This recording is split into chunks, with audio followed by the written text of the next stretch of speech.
आज के इस विश्लेषण में हम एक ऐसे ट्रैप, एक ऐसे जाल की बात करने वाले हैं जिसमें हम में से ज्यादातर लोग कभी ना कभी फंसे हैं। आज का स्मार्टफोन बाजार वो अब सिर्फ बात करने वाली डिवाइस नहीं बेच रहा। स्रोत सामग्री पर नजर डालें तो पता चलता है कि ये मोबाइल कंपनियां आज स्टेटस, पीछे छूट जाने का डर और एक बिल्कुल नकली लाइफस्टाइल बेच रही हैं। और इसका सबसे सीधा और गहरा असर किस पे पड़ रहा है? हमारे मिडिल क्लास पर। तो चलिए आज इस पूरे भ्रम को डिकोड करते हैं और समझते हैं कि कैसे एक आम इंसान इस महंगे चक्रव्यूह में उलझता चला जा रहा है। जरा एक पल के लिए सोचिए, क्या 1 लाख रुपए का स्मार्टफोन सचमुच किसी इंसान की जिंदगी बदल सकता है? मतलब, क्या एक बहुत महंगा फोन जेब में रखने से किसी की सैलरी रातों रात डबल हो जाती है? या क्या इससे हमारे आपसी रिश्ते अचानक से बहुत बेहतर हो जाते हैं? बिल्कुल नहीं। जब हम इन सवालों को लॉजिक के चश्मे से देखते हैं तो जवाब एकदम साफ है। एक फोन, चाहे वो कितना भी प्रीमियम क्यों न हो, वो हमारी जिंदगी की असली सफलताओं और हकीकत को नहीं बदल सकता। तो फिर सवाल ये उठता है कि अगर फोन असल जिंदगी नहीं बदलता तो लोग इसके पीछे इतने दीवाने क्यों हैं? क्या ये सिर्फ समाज में खुद को अमीर या सक्सेसफुल दिखाने का एक जरिया बन गया है? असल में कंपनियां ह्यूमन साइकोलॉजी को बहुत अच्छे से समझती हैं। उन्हें पता है कि लोगों में समाज की नज़रों में सफल दिखने की एक बहुत गहरी चाहत होती है और बस वो इसी चाहत को कैश करती हैं। हमारा पूरा ध्यान फ़ोन की असल उपयोगिता से हटाकर इस बात पर शिफ्ट कर दिया जाता है कि दूसरे लोग हमारे बारे में क्या सोचेंगे। ये एक ऐसा भ्रम है जहां इंसान अपनी असलियत से ज्यादा अपनी सोशल इमेज की फिक्र करने लगता है। अगर हम कुछ साल पीछे जाएं, तो समय के साथ एक बहुत बड़ा शिफ्ट देखने को मिलता है। याद कीजिए, पहले फोन का इकलौता काम क्या था? सिर्फ कॉल करना और अपनों से जुड़े रहना। वो बस एक साधारण सी मशीन थी।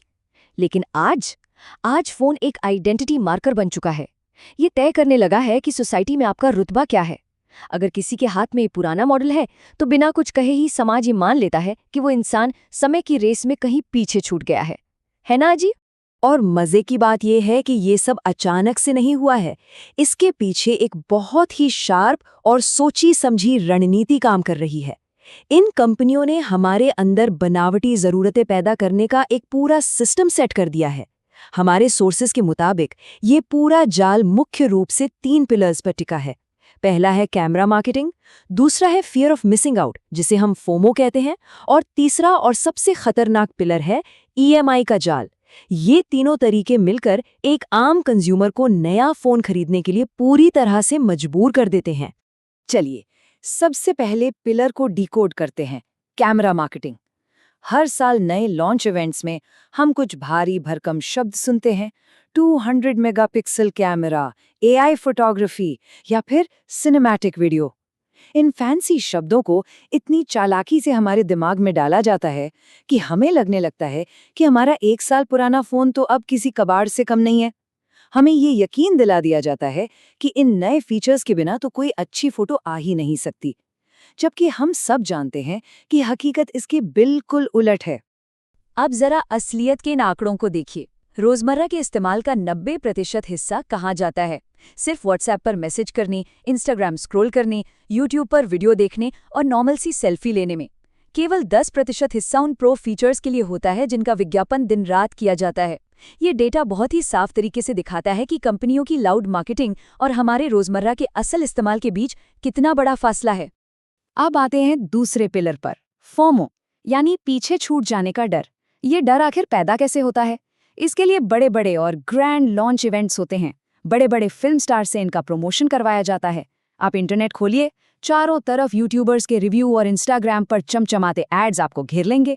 ये पूरा का पूरा इकोसिस्टम मिलकर हमारे दिमाग में एक डर बिठा देता है कि अगर ये नया मॉडल नहीं लिया तो हम सोशली आउटडेटेड हो जाएंगे। सच कहूं तो ये टेक्नोलॉजी की रेस कम और समाज में अपनी जगह बचाए रखने की दौड़ ज्यादा बन चुकी है। सिर्फ 2999 रुपये प्रति महीना। सुनने में कितना आसान और अफोर्डेबल लगता है ना? बस यहीं से शुरू होता है हमारा तीसरा और सबसे खतरनाक जाल, ईएमआई का खेल। 1 लाख रुपए का वो डरावना प्राइस टैग विज्ञापनों में कभी सीधा हाईलाइट नहीं किया जाता।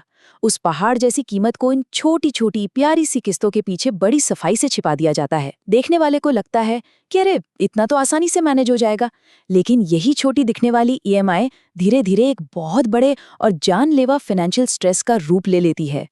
तो यहाँ सबसे अहम सवाल ये है कि ये पूरा ट्रैप खास तौर पर मिडिल क्लास को ही अपना शिकार क्यों बनाता है। इकोनॉमिक साइकोलॉजी के नज़रिए से देखें तो एक गरीब इंसान सिर्फ अपनी बेसिक ज़रूरतों के हिसाब से खर्च करता है, वहीं अमीर वर्ग के पास तो वैसे भी प्रचुर मात्रा में पैसा है। लेकिन मिडिल क्लास वो हमेशा दो दुनियाओं के बीच फंसा रहता है। उससे सोसाइटी में अपने एक रुतबा भी मेंटेन करना है और साथ ही भविष्य के लिए पाई पाई बचानी भी है।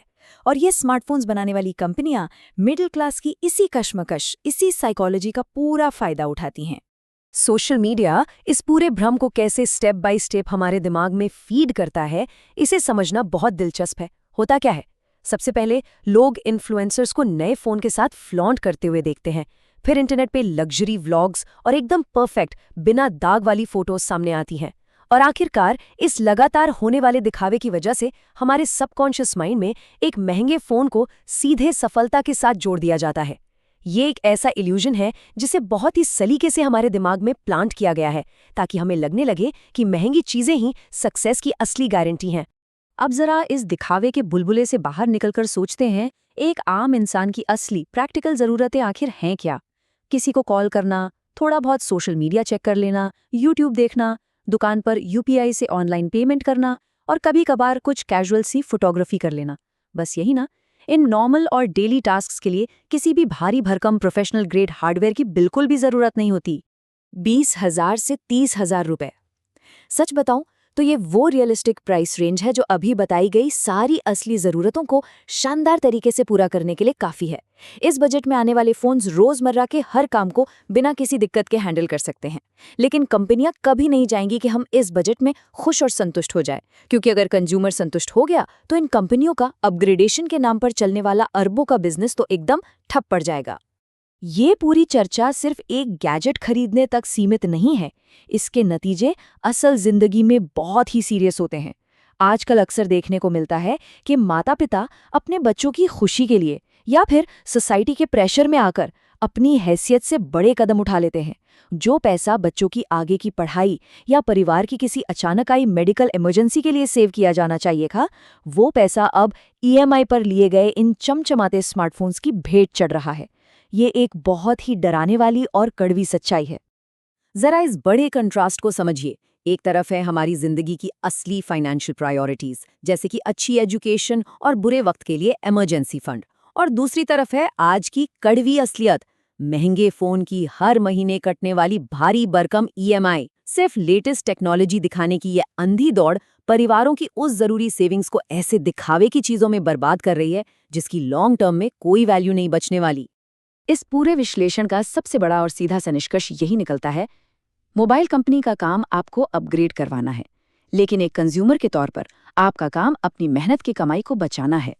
बात एकदम क्रिस्टल क्लियर है। देखिए, एक महंगा फ़ोन खरीदना अपने आप में कोई गुनाह या गलत काम नहीं है, लेकिन अगर वो खरीदारी सिर्फ सोशल प्रेशर में आकर या किसी झूठे ट्रेंड का हिस्सा बनने के लिए की जा रही है, तो यकीन मानिए ये एक बहुत बड़ी और महंगी गलती है। बाजार तो अपना काम करेगा ही, लेकिन अपनी जेब समझदारी से खर्च करना हमारी अपनी जिम्मेदारी है। और इसी के साथ हम इस चर्चा के अंत में पहुंच गए हैं, जहां एक बहुत ही गहरा और चुभने वाला सवाल हमारे सामने खड़ा होता है। क्या आज का समाज अपनी फाइनेंशियल सिक्योरिटी की कीमत पर अपनी टेक्नोलॉजी को अपग्रेड कर रहा है? एक पल के लिए रुकिए और खुद से पूछिए, क्या सिर्फ एक इलेक्ट्रॉनिक गैजेट के लिए अपनी आर्थिक नींव को कमजोर कर लेना कोई समझदारी है? हमारी प्रायोरिटी क्या होनी चाहिए? एक नकली लाइफस्टाइल का भ्रम बनाए रखना, या फिर एक सुरक्षित, मजबूत और सुकून भरा भविष्य? इस सवाल का जवाब हम सबको खुद ही तय करना होगा।